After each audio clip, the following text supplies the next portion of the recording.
నేను ఒకటే అంటా ఉన్నా, నువ్వు ఏమన్నా చేసుకో రేవంత్ రెడ్డి, ఒకటి మాత్రం పక్కా, నిన్ను మాత్రం వదిలిపెట్టం.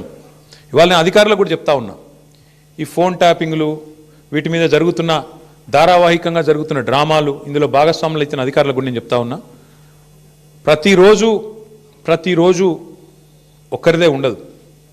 ఇంకో 2-2.5 ఏళ్లలో మళ్ళీ మా ప్రభుత్వం తప్పకుండా వస్తుంది.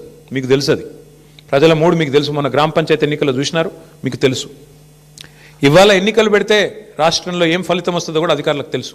నేను వారికి చెప్తా ఉన్నా, మేమెన్నడూ గత 10 ఏళ్లలో ఇట్లా అధికారాన్ని దుర్వినియోగం చేయలేదు, ఎక్కడా చేయలేదు.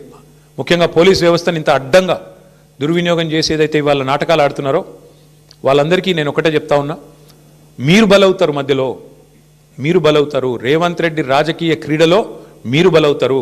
మొన్నెట్లయితే కాంగ్రెస్ పార్టీ అంతర్గత కుమ్ములాటల్లో ఆధిపత్య పోరులో జర్నలిస్టులు బలైనారో, రేపు నేను చెప్తున్నా, మీరు భాగస్వాములు అయితే అధికారులు మీరు బలవుతారు, గుర్తుపెట్టుకోండి.